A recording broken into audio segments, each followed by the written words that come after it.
আচ্ছা বন্ধুরা, ভাপা বলতেই কি কেবল চিংড়ি আর ইলিশের কথাই মাথায় আসে? সেটা কিন্তু একদমই নয়। আমি এটা বলছি তার কারণটা হলো, সাধারণ একটা কাঁকরোল দিয়ে যে এত সুন্দর ভাপার একটা পদ তৈরি করা যায়, সেটা যদি আজকের রেসিপিটা আপনারা না দেখেন তাহলে কিন্তু আপনাদের বিশ্বাসই হবে না। আজকে নিয়ে হাজির হয়েছি নিরামিষ কাঁকরোল ভাপা, যেটা যে কোনো নিরামিষ দিনের জন্য একটি আদর্শ রেসিপি। আর তাছাড়াও যারা কাঁকরোল খেতে পছন্দ করেন না অথবা দেখলেই নাক সিটকান, তারাও কিন্তু আঙুল চেটে খেতে বাধ্য হবেন। এটা কিন্তু আমি জোর দিয়ে বলতে পারি। এই রেসিপিটা এতটাই সুস্বাদু। আর তাছাড়াও এই কাঁকরোল ভাপা তৈরি করতে সময় কিন্তু লাগে খুব কম। চলুন তাহলে ঝটপট এবার রেসিপিটা শুরু করি।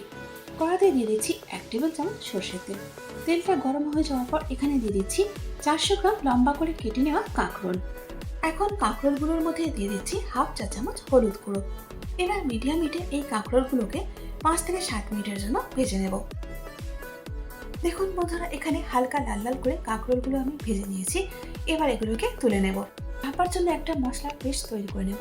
সেই জন্য জারের মধ্যে দিয়ে দিচ্ছি 1.5 টেবিল চামচ কালো সর্ষে, দিয়ে দিচ্ছি 1 টেবিল চামচ সাদা তেল, দিয়ে দিচ্ছি 3 টেবিল চামচ ডেসিকেটেড কোকোনাট। যদি আপনাদের কাছে ফ্রেশ নারকেলটা থাকে তাহলে সেটা দেবেন। এবার এখানে দিয়ে দিচ্ছি 2 টেবিল চামচ ভর্তি করে পোস্ত। প্রথমে এই মশলাগুলোকে ড্রাই গ্রাইন্ড করে নেব। দেখুন এখানে আমার গ্রাইন্ড করা হয়ে গেছে। এরপর এখানে দিয়ে দিচ্ছি 8টা ভিজিয়ে রাখা কাজু। কাজুর উপর এখানে দই দিয়ে দিচ্ছি 1/4 কাপ। এর সাথে এখানে লঙ্কা বাটা দিয়ে দিচ্ছি 1 টেবিল চামচ। দিয়ে দিচ্ছি 1 টেবিল চামচ জল, যাতে করে সব মশলাগুলো খুব ভালো করে পেস্ট হয়ে যায়। এবার সমস্ত মশলাগুলো একটা মিহি পেস্ট আমি তৈরি করে নেব। ভাজা কাঁকড়গুলোকে এই মিক্সিং বোলটার মধ্যে আমি নিয়ে নিয়েছি। এবার দিয়ে দিচ্ছি তৈরি করে রাখা মশলার পেস্টটা। এখন এর মধ্যে দিয়ে দিচ্ছি ½ চা চামচ হলুদ গুঁড়ো। এর সাথে এখানে নুন দিয়ে দিচ্ছি স্বাদ মতো। দিয়ে দিচ্ছি ½ কাপ জল, যাতে করে কাঁকরোলগুলো ভালো করে সেদ্ধ হয়। Time to mix.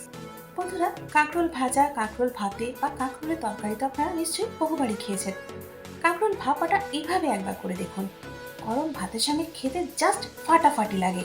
বন্ধুরা, যদি আপনারা ইউটিউব থেকে দেখেন তাহলে চ্যানেলটাকে সাবস্ক্রাইব করে পাশে থাকবেন।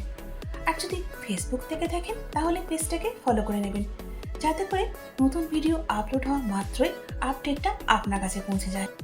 সবকিছু ভালো মতো মিশিয়ে নেওয়ার পর এখন দিয়ে দিচ্ছি ভাপার মেন ইনগ্রিডিয়েন্ট, অর্থাৎ সর্ষের তেল।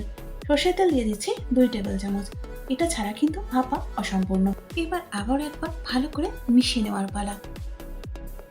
এখন কাঁকরোলের মিশ্রণটা এই টিফিন বক্সটার মধ্যে আমি ঢেলে দিচ্ছি। এখন বক্সের ঢাকনাটা বন্ধ করে দিচ্ছি।